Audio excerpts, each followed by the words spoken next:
Magandang gabi Pilipinas sa Frontline Tonight.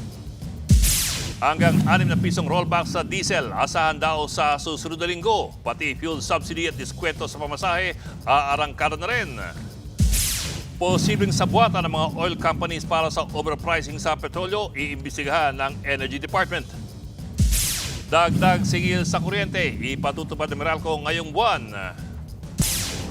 Spacecraft na Artemis 2 naghahanda ng umuwi sa Earth. At itong dapat ninyong abangan dito sa TV5, cast ng Pinoy version ng hit series na The Good Doctor, nagsama-sama for the very first time.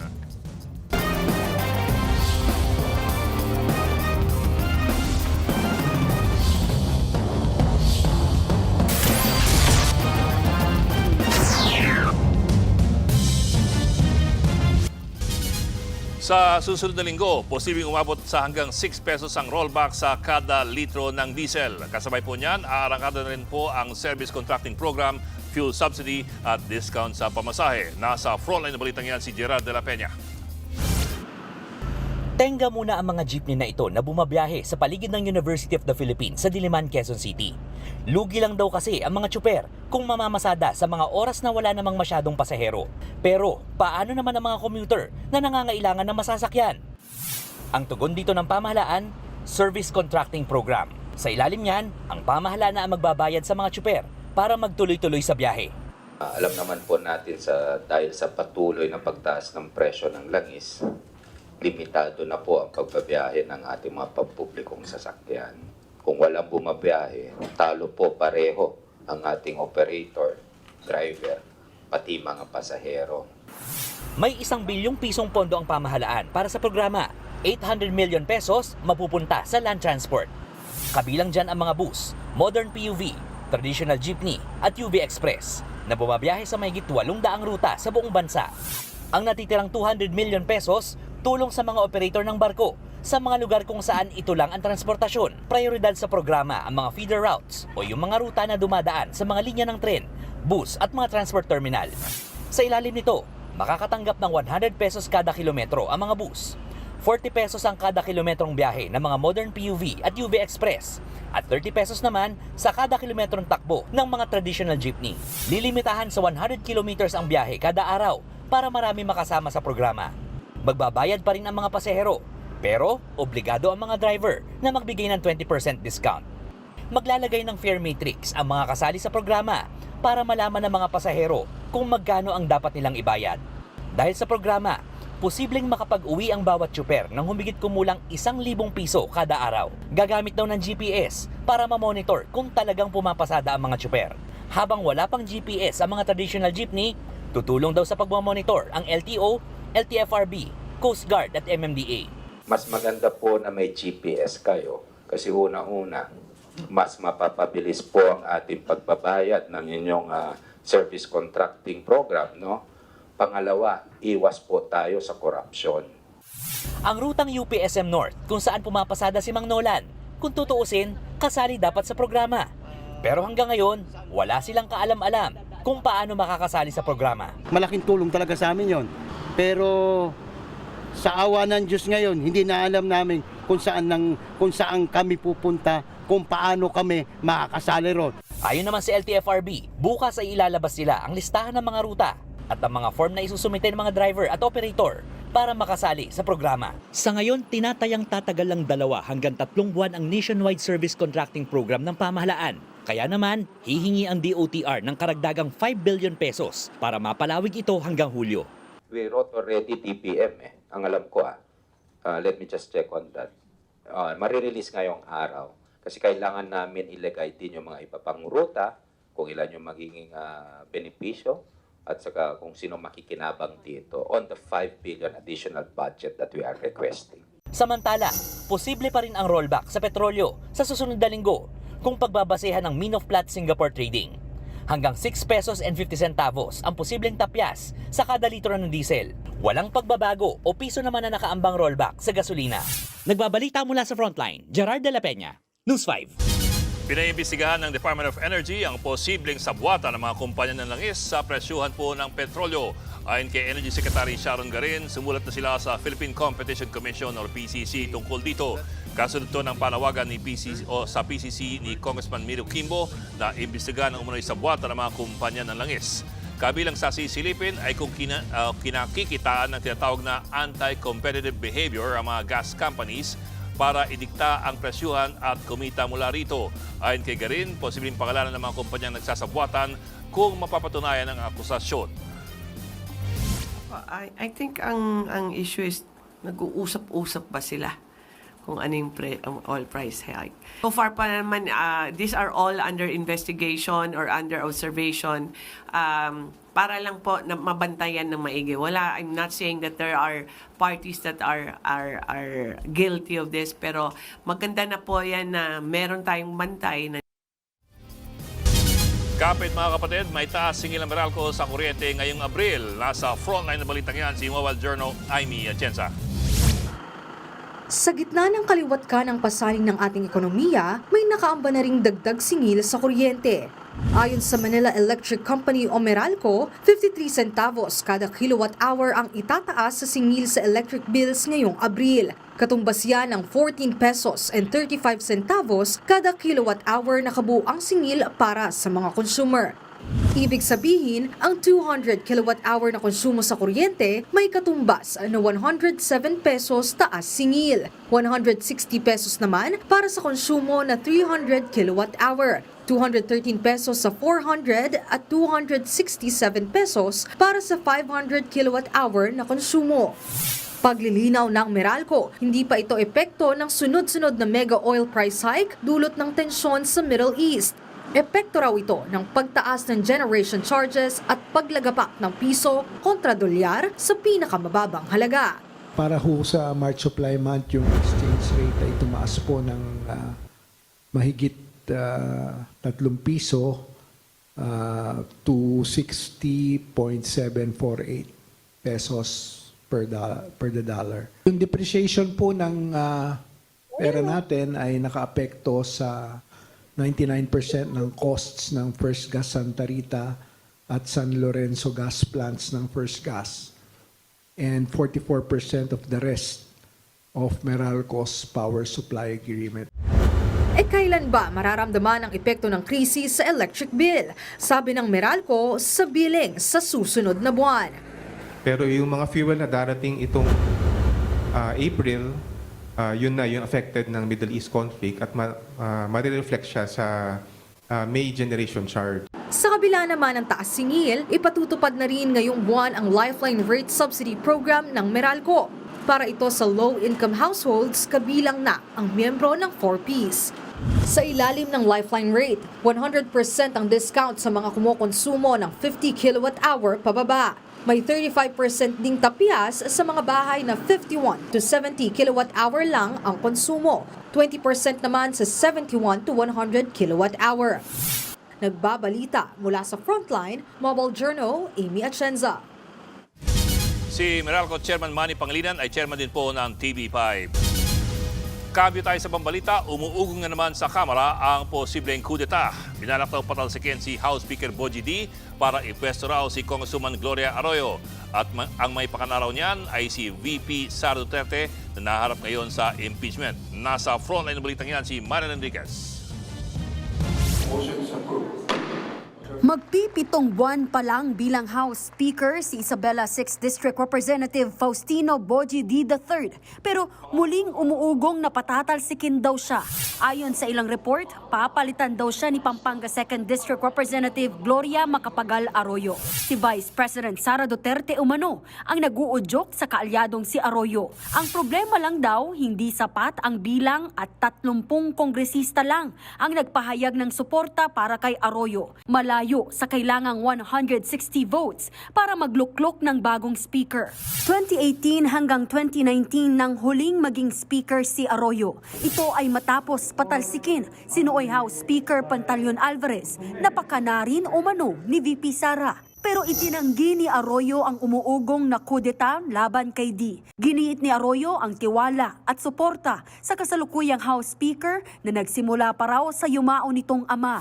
Wala pang pahayag si D na na-issue na ring papalitan noong isang taon. Tingin naman ni House Committee on Public Accounts Chairperson at Bicol Saro Party List Representative Terry Ridon, palipad hangin lang ang isyong palitan sa liderato sa Kamara sa nakatakdang impeachment hearing ni VP Sara sa Martes. Wala naman ako naririnig na ganun. I think a great majority of House members are solidly behind the leadership of House Speaker Bogie D. No? Tingin ko palipad hangin lang yun. Lalo't higit paparating na ho yung impeachment hearings. Parating na ho tayo sa exciting part, mga kaibigan. The bloodbath will happen on Tuesday. Katakataka raw ang usaping kudeta habang naka-long break ang Kongreso. Panggulo po ito doon sa pag-iisip din po ng mga House members, baka biglang magkaroon po ng palitan ng liderato, not just in the House but also at the level of the President, hindi ba? Ang lagi naman hong tanong on these things is who will stand most to benefit, no? Pagka nagkaroon po ng ganito. Siyempre, wala pong iba, kundi po yung kampo po ng ini-impeach na public official.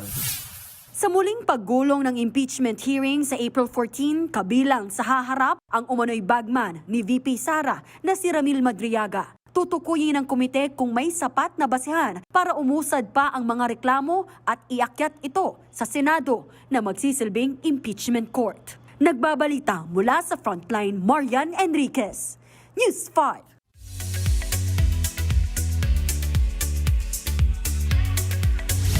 Showbiz Tonight na tayo.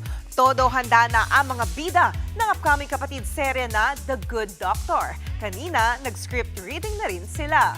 Present dyan, syempre, ang bidang sina Inigo Pascual, Ryan Agoncillo at Janela Salvador. Gaganap si Inigo bilang si Luke Cruz na may Savant Syndrome. Isang doktor na may mental disability pero henyo sa medical field. Nag-immersion pa nga raw si Inigo sa ilang ospital para sa kanyang role. Acting comeback naman ito ni Eat Bulaga Dapper Cats Ryan after 20 years. Big opportunity to para sa akin and I'm very, very excited to work with everyone. I don't think we've done a lot of medical dramas in the Philippines, so I'm really excited for that challenge sa amin. We will definitely tackle a lot of very relatable issues. But wait, there's more. Kasama rin sa serye si dog show diva McCoy Averilla, aka McCoy Dobbs, na mula pala sa family of doctors. Eksena rin dito si Harana pop heartthrob Dylan Menor. Abangan ang Pinoy adaptation ng The Good Doctor dito lang sa TV5. Kasi syempre ang aking lolo ay doktor. Syempre, kasi frustration ko ito nung maliit pa na maging doktor. So parang at least dito sa serye na to, makakapag-ano tayo.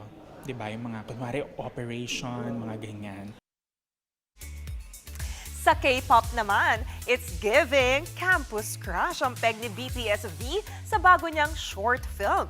Bida si Taeyong sa short video na That Night Our Decaffeinated. Ang peg muling nagkita si V at ang babaeng nagpatibok ng kanyang puso noong high school. Nagtagpo ang kanilang tadhana dahil sa paborito nilang kape. May more than 1 million views na yan. Speaking of BTS, nagpost online ang grupo ng ilan nilang photos together at snaps sa kanilang arirang world tour kagabi sa Goyang, South Korea. May concert pa ulit sila bukas at sa Sunday. May init pa ang iba ko pang chika, kaya dyan lang kayo. Grupo ng mga hold-upper mag-aalok ng libreng birthday cake pero magnanakaw sa Quezon City. At Rico Blanco at Sue Ramirez bibida sa isang rom-com movie. Magbabalik pa ang Frontline Tonight.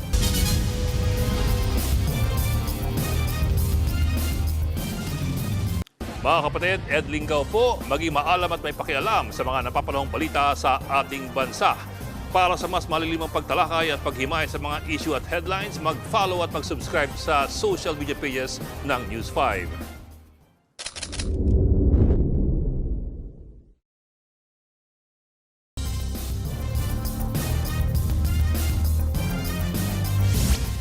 Sa kuha ng CCTV, kita ang dalawang babaeng tumuwid sa kasadang yan sa Binondo, Maynila.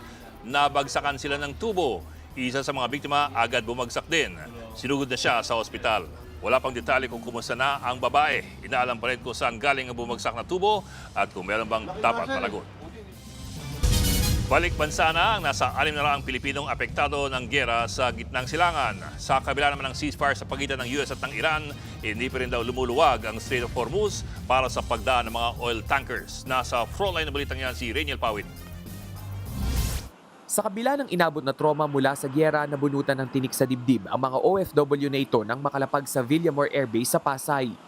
Ngayong araw, 3 repatriation flights mula Middle East ang balik Pinas. Lulan nito ang nasa 600 Pilipino.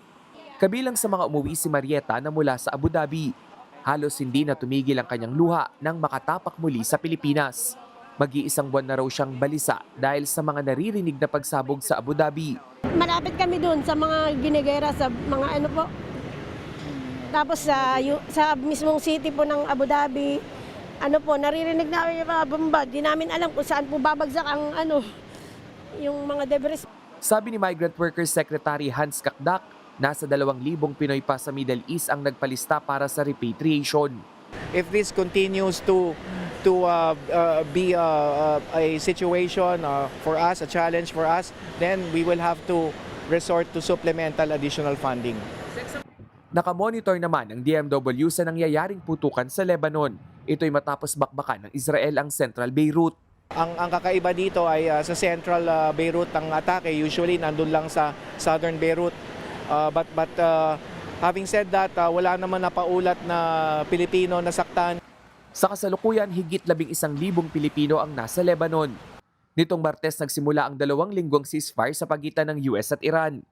Isa sa mga napagkasunduan sa tigil bakbakan ang pagbubukas ng Strait of Hormuz. Pero sa isang social media post sinabi ni US President Donald Trump na hindi pa rin magandang aksyon ng Iran pagdating sa pagbubukas ng naturang strait. Sa unang araw ng ceasefire, isang oil tanker at 5 bulk carriers lang ang nakatawid sa Strait of Hormuz. Malayo sa pangkaraniwang 140 na barko kada araw bago magkagera. Bukas nakatakda ang unang round ng US-Iran dialogue para matuldukan ang gulo na nagsimula pa noong Pebrero. Para naman sa mga Pilipinong tripulante na naipit sa Strait of Hormuz, minamadali na rin ng DMW at DFA ang pakikipag-ugnayan sa mga Maritime Authority para sa ligtas na pagtawid ng mga Pinoy. So today we will endorse the corresponding list to the DFA para mapatupad na yung sinasabing passage out of the Strait of Hormuz ng mga barko na may dalang Pilipino. Sa nakalipas na 4 na buwan, nasa 300 tripulanting Pinoy mula sa Gulf, Red Sea at Strait of Hormuz ang sumailalim sa repatriation. Nagbabalita mula sa frontline, Rainiel Pawid, News 5.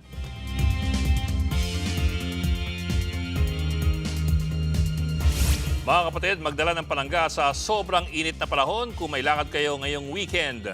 Kanina nga, naitala sa 44 degrees Celsius ang highest heat index o yung damang init sa Dumangas, Iloilo. Nag-41 degrees Celsius naman sa Naiya sa Pasay City. Posibleng maulit ang danger level na heat index sa Dumangas, Iloilo ngayong weekend. Maganda rin sa matinding init ang halos buong bansa. Duma pa rin kasi sa Hilagang Luzon ang ridge o dulo ng high pressure area sa Pasipiko. Mainit ang dala nitong hangin. Sa kabila po niyan, ayon sa Metra, may chance ang umulan dulot ng thunderstorms madaling araw pa lamang bukas sa Davao Region at sa Socsargen. Posible ang maulit sa hapon.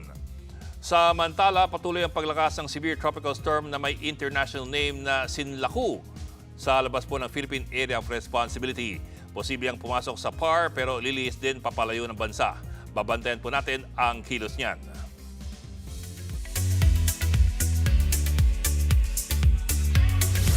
Bibida sina OPM veteran Rico Blanco at Sue Ramirez sa upcoming rom-com film na Project B.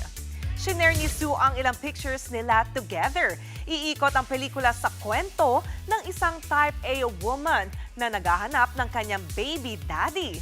Tiyak na marami makakarelate sa kwento na may temang ng modern relationship, career ambitions at pagbuo ng sariling pamilya. Ang Project B ay directed by Eric Quizon. Susunod, grupong kunwari magde-deliver ng libreng birthday cake sa Quezon City, mga hold-upper pala.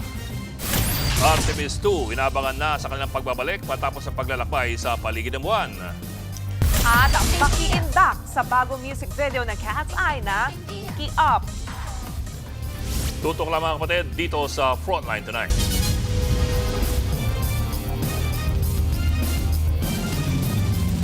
Mga kapatid, Ed Lingaw po, maging maalam at may pakialam sa mga napapanahong balita sa ating bansa. Para sa mas malilimang pagtalakay at paghimay sa mga issue at headlines, mag-follow at mag-subscribe sa social media pages ng News 5.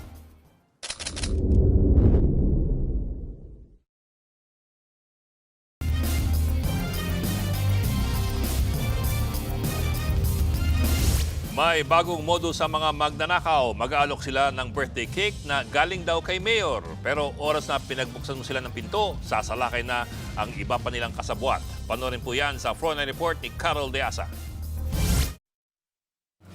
Sa kuhang ito ng CCTV noong Abril 7, makikitang pinuntahan ng dalawang babae at isang lalaki ang isang bahay sa Barangay San Bartolome, Novaliches, Quezon City. Ang isa sa kanila may bitbit pang cake. Nag-doorbell sila sa bahay.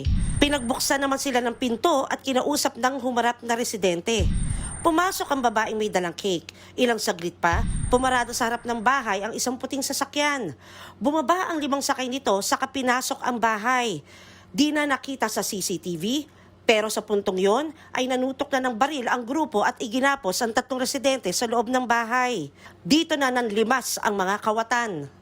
Kabilang sa natayin ng grupo ay 80,000 pisong cash, ilang sasakyan at mga alahas. Sa kabuuan, aabot ang halaga ng mga ninakaw sa 1 milyong piso. Ayon sa mga pulis, kadalasang puntirya ng mga sospek ang mga senior citizen. Ang modus, magdo-doorbell sila sa gate ng bahay ng target. Mag-aalok ng birthday cake na galing umano kay Mayor. At sa katututukan ng baril para pasukin ang bahay. Yung mga suspect po natin, tumagal po ng almost 2 hours sa loob ng bahay. Nakunan din ng CCTV ang ginamit na getaway vehicle ng mga sospek na nirentahan lang umano. Na-trace ng mga otoridad ang car rental at dito na natunton ang isa sa mga sospek sa pamamagitan ng GPS. Naaresto siya sa follow-up ng mga pulis. Depensa ng sospek, akala niya ay outing lang ang pupuntahan ng rentahan ng sasakyan na siya pa mismo ang nagmamaneho. Sana sumuko din sila sa mga ginawa nilang katarantaduhan sa dito sa nangyaring kasong ito. Kasi ako ang kawawa eh. Kasi first time ko itong nangyari sa akin eh. Na-recover mula sa sospek ang laptop, mga alahas, ilang ID at pitaka. Pero hindi na na-recover ang iba pang mga ninakaw. Nakakuha rin ng isang baril mula sa naarestong sospek. Nahaharap ang sospek sa kasong robbery, kidnapping at illegal possession of firearms and ammunition. Tinutugis pa ang 5 niyang kasamahan. Nagbabalita mula sa Frontline, Carol De Asa, News 5. Naganda ng bumalik sa mundo ang crew ng Artemis 2 matapos ang makasaysayan nilang paglalakbay sa paligid ng buwan. Kung paano sila maglalanding, alamin sa Frontline Report na to.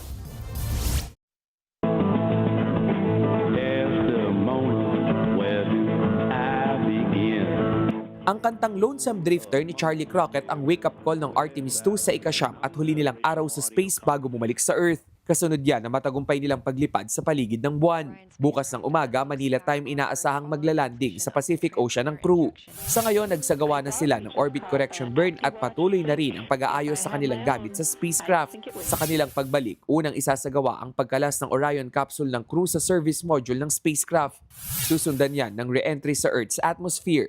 Ang pinakadelikadong stage, 13 minutes ang posibleng itagal nito. May bilis kasi na nasa 40,000 kilometers. Aabot naman sa 3,000 degrees Fahrenheit ang init dito, pero protektado naman ang crew ng kanilang heat shield. Mawawalan din sila ng komunikasyon sa halos 7 minuto. Gagamit din ng Artemis 2 crew ng parachute. Bubuksan yan sa huling bahagi ng re-entry para masiguro ang mabagal at kontroladong paglanding sa Pacific Ocean malapit sa Southern California.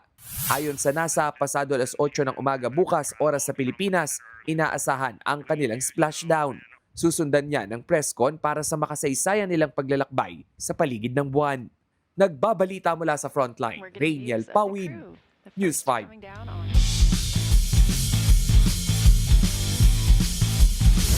Mga kapatid, patuloy pang mapapanood sa Signal TV ang mga sports action sa UAAP.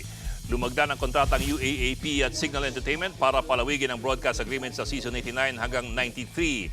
Dumalo sa contract signing sa Pasig City sina MediaQuest Holdings Chairman Manny V. Pangilinan, President and CEO Ricky Vargas, UAAP Season 88 Chairman Reverend Father Richard Ang at UAAP Director Attorney Rebo Sagisag. Mahalaga raw ang kasunduang ito dahil mabibigyan ng platform ang mga student athletes na pinamalas ang kanilang husay sa sports. Nagsimula ang partnership ng UAAP at Signal noong 2020. It's a content that every Filipino love to watch, and it's also a source of talent for our national team. So if I could keep this content for the next 100 years, I would. We're very glad and privileged to extend our coverage of UAAP. We promise to improve the coverage of the sports, of the various sports that fall under the wing of the association. Abangan, swimming ng mga teacher, may kasama pang pop quiz. The Cat's Eye, nirelease na ang bagong single na Pinky Up. Tuloy-tuloy ang balitan dito sa Frontline Tonight.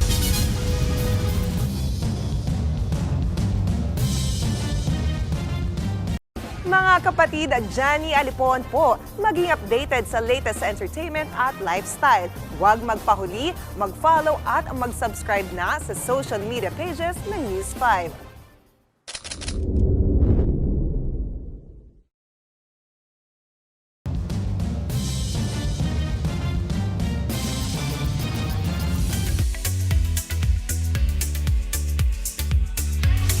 Heads up, icons! May bago music ang global girl group na Cat's Eye. I bet it goes like this. Pinky up. Up. Pinky up. Up. Pinky up. Up. Pinky up. Yan ang MV para sa latest single nilang Pinky Up. Classy pero rebellious ang vibes ng song. Ito ang una nilang release na wala ang nakahiatus nilang member na si Manon. Abangan naman ang first live debut ng Pinky Up sa performance ng Cat's Eye sa Coachella sa California this weekend. At yan ang latest and hottest sa Frontline Showbiz Tonight. Ako po si Johnny Alipon. Happy weekend mga kapatid!